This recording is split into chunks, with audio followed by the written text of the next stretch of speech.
ఒక నిజమైనటువంటి నిబద్ధతతో కూడినటువంటి 72 గంటల నిరాహార దీక్షను నేను చేయబోతా ఉన్నాను హైదరాబాద్లో 4, 5, 6 తారీఖున ఆగస్టు 4, 5, 6 తారీఖున నేను ఇదివరకు ఎట్లా అయితే అంబేద్కర్ విగ్రహ సాధన కోసం 72 గంటల నిరాహార దీక్ష చేశానో బీసీ బిల్లు సాధన కోసం కూడా రాష్ట్ర కేంద్ర ప్రభుత్వాలపై ఒత్తిడి పెంచడానికి మన తెలంగాణ రాష్ట్రంలో బీసీ బిడ్డలకు ఎంత అవసరం ఉంది బీసీ బిల్లు అనేటటువంటి అంశాలని ప్రపంచానికి తెలియజెప్పడానికి తెలంగాణ జాగృతి అధ్యక్షురాలుగా తెలంగాణ బిడ్డగా ఒక సోదరిగా నేను నిరాహార దీక్ష 72 గంటలది 4, 5, 6 ఆగస్టు నాడు చేయబోతా ఉన్నాను. దీనికి సంబంధించి మేము ప్రభుత్వానికి కూడా ఇమీడియట్గా పర్మిషన్ కోసం పెట్టుకుంటాం.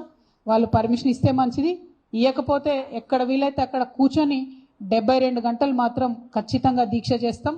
నాకున్న కాన్ఫిడెన్స్, నాకున్న విశ్వాసం ఏంటంటే అంబేద్కర్ విగ్రహం సాధించడానికి ఉమ్మడి ఆంధ్రప్రదేశ్లో 72 గంటలు నేను నిరాహార దీక్ష చేసిన. ఆ తర్వాత అనౌన్స్మెంట్ వచ్చింది, కిరణ్ కుమార్ రెడ్డి గారు ఆనాడు ఒత్తిడికి తలొగ్గి అంబేద్కర్ విగ్రహాన్ని అసెంబ్లీలో పెట్టడం జరిగింది. అదే పంతాను, అదే గాంధేయవాదాన్ని, అదే ప్రజాస్వామిక పరిధిలో మేము నిరసన తెలియజేస్తాం, అవసరాన్ని తెలియజేస్తాం. బీసీ బిల్లు ఎందుకు రావాలన్న అవసరాన్ని, మా నిబద్ధతను ప్రపంచానికి చాటుతామని ఈ సందర్భంగా మీ అందరికీ కూడా నేను తెలియజేస్తూ